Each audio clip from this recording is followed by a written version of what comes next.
Welcome to San Diego. Thank you very much. How's everyone doing? Good. Is this your first visit to San Diego? No, I've actually got some really close family friends who live here. Oh, nice. So it's probably like my third or fourth time, maybe. What part of town they live in? Do you know? I have no idea. Not far from the ocean part? Yeah, not far from the ocean, and also not far from a really good Mexican restaurant. Yes. Oh, That's man. the only thing that I know. Do they have good Mexican in Australia? Good Mexican food? Because I know, like, if you go to Paris or somewhere like that, it's awful. I don't think it would be considered good by your standards if you grew up here. I don't think so. But for me, it was like I've always loved it. Yeah. But I guess I didn't really know any better. So when you got here, were you like, oh my god? Yeah, my mind was blown. Yeah. Yeah, it's really good. It's cool. Yeah. So a quick question. I want to get right into this. Sure. Saw you on Saturday Night Live a couple of weeks ago. What is that experience like? Because I hear it's surreal. From everyone I've ever talked to, it's like it's not what you think. It's different. It's totally surreal. It's like, well, first of all, I think the show that I'd always dreamt of performing on. So I think that's the case with a lot of people. So when you're actually there, it's just like so strange, and the stage is tiny. The audience is like not much bigger than this. It's like really intimate. But yeah, so that's kind of the weirdest part about it is it feels super intimate, but you know at the same time you're like, this is hands down like the biggest moment of my life so far. And so yeah, for me it was just about like it was all a mind game of just trying to like trick myself into not psyching myself out, because I think as soon as like you think about it too much, the gravity of the moment hits you a little bit, and it can really psych you out. So I was just like, I just need to have fun and just enjoy myself. I've waited too long to like let anything mess this moment up for me, so I'm gonna just go out there and have a good time. I still haven't watched the performance. It's kind of like, yeah. How come? Because for me, it's such a positive memory in my head, and I'm also kind of like a little bit of a perfectionist, and I feel like if I'm gonna hear something that I don't like, because I was nervous as well, so that always like kind of messes up my voice a little, and if I see or hear something that I don't like, I don't want it to like taint the memory for me, and I've just got such a positive memory in my head of that whole experience. So. Honestly, you can tell very slightly that you're nervous until the first chorus. So that must have been it when you like went for it. Yeah, I think at that point it's like I have no choice but to just have fun. Like I'm here, I'm doing it. Yeah. Might as well. It shows. You can tell at that point, like you just smooth into it, and the rest of it was really good. Cool. Thanks. When so you much. watch it, you'll be really happy with it. I'll probably watch it in like a couple of years. Are you really that sensitive to it, do you think? No, I'll probably watch it in like 1 year. Really? Yeah. Just because I think it's like so fresh for me right now that, yeah, I don't want to walk around feeling like, shoot, I should have done that or whatever, and like, right now I just remember the day being really fun. And what was it like that day? First of all, when you get there, do you tape it during the show? So or is it before? No, it's completely live. But yeah, I arrived in New York on the Wednesday.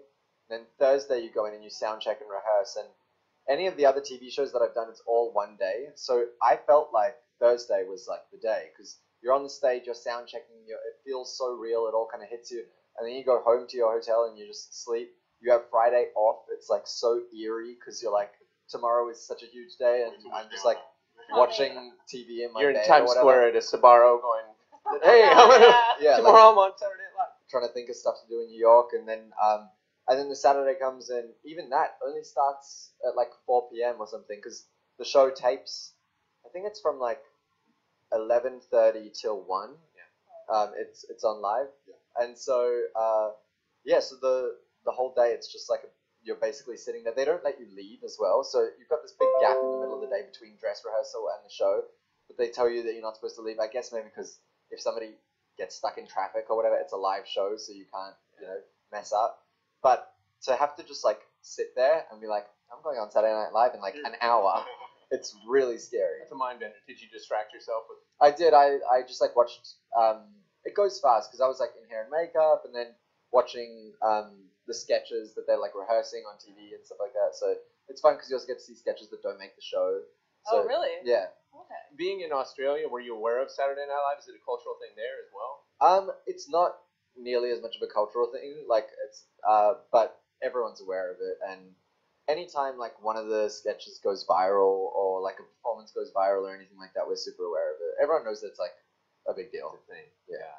And then when you were done, and did you go to the cast party afterwards and hang out? I did, yeah. The party afterwards is like, you'd think it'd be like super lit, but it's not. It's like, What's it like? oh, everyone is so tired and so hungry. It's like, get me food. So it's a big dinner, basically. It's like a party after finals. Yeah. Yeah. And then apparently there's an after party that starts at like 4 a.m. That one gets crazy, but I didn't make it. I was like too tired. That's cool. Wow. And so you wake up the next day and go, okay, well, there's that. Yeah, and like check your phone and hope that people liked it, and yeah, So that's it. I gotta ask. So SNL done. All right, you've done Ellen done. Do you have like a bucket list of things you want to do while you're on the road? The only other thing, and I'm in no rush at all, I really would like to be nominated for a Grammy in my lifetime. So if it happens when I'm 60, then that's kind of what I expect, is like that it'll happen when I'm like older. Like that's what I thought was going to happen with SNL. I was like, oh, I'll hopefully get to do SNL one day when I'm like 40. Nice. You know? Right. And so for it to be happening so soon is really exciting. But yeah, I would love a Grammy nomination. That would be really insane. Wow. Now I know you've got a movie coming out. Yep. Right? Yeah. When it comes to acting versus singing, Grammy versus Academy Award, which would you rather have? Grammy. Really? Yeah. Yeah, I don't know. Acting for me has always been like a really fun thing that I find really scary at the same time. Like I just don't feel nearly as I like how in control I am with music. Like I am super involved in every part of the process. I write the music.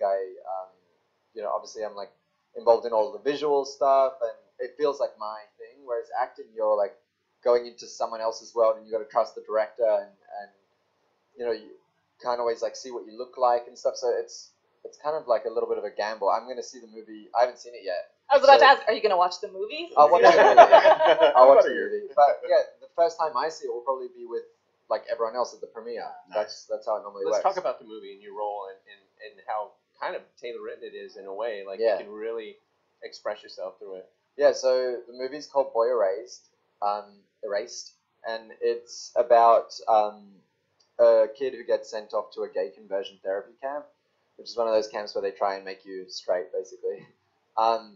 And yeah, it's based off of a memoir. It's a true story, and I read the script and just was like, I have to be a part of this movie.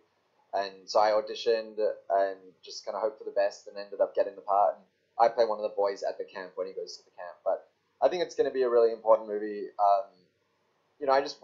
I want like parents to watch it, and I'm hoping that's just going to like randomly come on TV one day, and a family's going to turn on and be like, oh, okay, that's how to not handle my son coming out. You want to have a conversation start with it. Yeah, exactly. And you can see kind of how things go when kids were sent off to those camps, and it's still happening all the time, all over the place. It's been made illegal in like a couple states, but my understanding is that it sort of just like goes a little bit underground and still happens under like different names and things like that.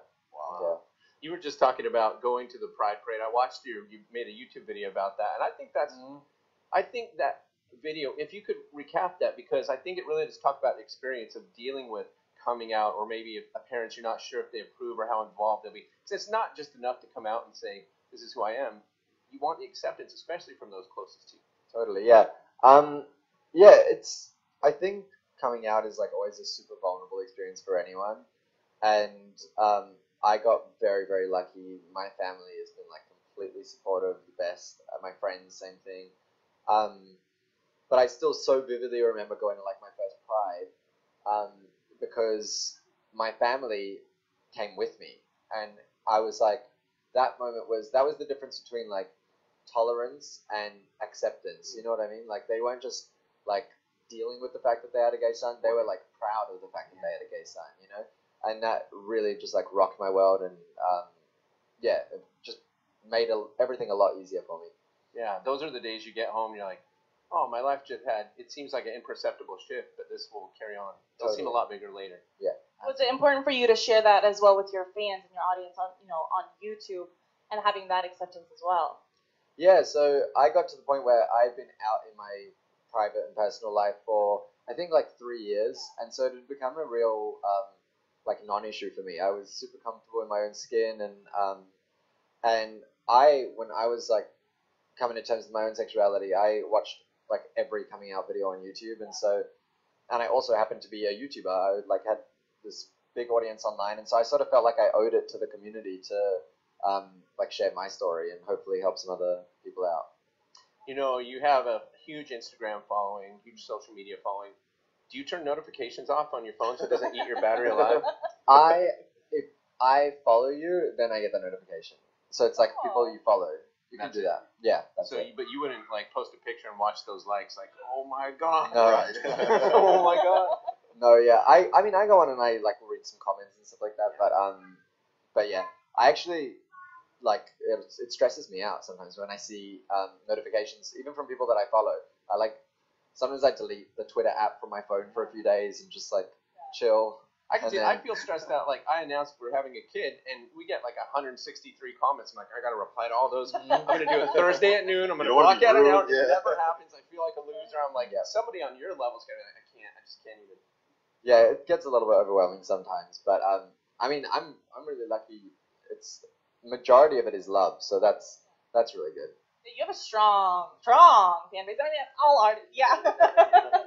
But I know that you also you're really close with them. You do respond. I mean, when you are in those moods, when you're reading those comments, you're really good at responding and really talking to them. Well, I mean, I say this all the time, but I think I get more out of it than they do. You know what I mean? Yeah. For me, the fact that I can go on my phone when I'm in a place that I've never been before, that I don't have any friends or whatever, I can go on my phone and there's people awake, because there's somebody around the world who's got to be awake, that are ready to talk, and they're just funny and cool, and I know that they align with me, with just my views on the world and everything. It's like having a lot of friends. That's awesome. It's nice, yeah. They're freaking out because they're getting a notification. Troye says you up. Yeah. You up.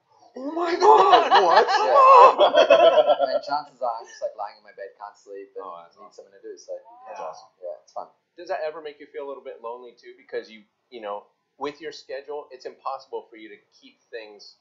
You're not like, hey, I know I'm going to be free every day at this time. You're not. You never know. So sometimes that must be confusing and hard to keep track of everything. Do you have to just kind of let go at some point and go, I'm just taking it as it comes? I'm still figuring it out. At the moment, I'm actually doing the opposite. I'm trying to get a little bit more involved in the scheduling part of things beforehand, so that I can be okay, I know that I'm going to be dead tired here. Yeah. So let's spend a few days at home in LA, or let me go to Australia to see my family or whatever. So I'm trying to just because it's just a crazy world and such an overwhelming one, and it kind of breaks my heart if I go to a place and don't get to see the place, and just work the whole time. So I try and schedule stuff in like that, and it's I'm just trying to kind of keep my head throughout the whole thing. Yeah. So you're right at that. It seems like you're almost right at that point where you're okay, I'm going to control this as much as I can, but maybe on some level I just have to let go and go. Yeah, I mean, I'll know oh, this is a crazy week, and then at that point I just surrender to whatever for the week, and accept that I'm just gonna not get very much sleep or whatever. But I mean, I've got a really great band and team, and everyone, we have fun, so it's good. Yeah, that helps. When you're collaborating with someone like Martin Garrix or Zed, the first time I ever heard you, I hear Paper Cut. I'm I'm just listening to the song and I really like it. I'm who's singing on this? Troye Sivan. All right, I check it out and I'm I'm last to the party on this. This guy's huge. But when you collaborate with someone like that, and it's early in your musical career, and you know that they're so established, how's that creative process? Do they create an environment where you can say whatever you like, or are there things you're I don't buy it, but I'm going to go with it because I trust you because you know what you're doing? It was different. For the Zed collaboration, him and I have only ever met once, and it was completely by chance. We were both furniture shopping, and I saw him, and I was How random. How we random. had a song together. You're you're IKEA too? Yeah. Oh my god, I'm lost. Yeah, so we started talking about, but this was maybe 4 months ago. I met him for the first time.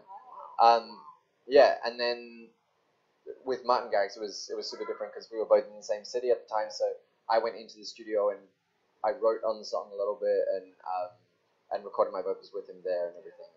We shot a music video. It was kind of a different thing. So as you become more involved, is it easier to put your foot down and say, this is exactly my vision, or how does that creative process work? I imagine that's got to be tough. It's a little bit tough when you're working with someone else because it's a bit of a push and pull, you know.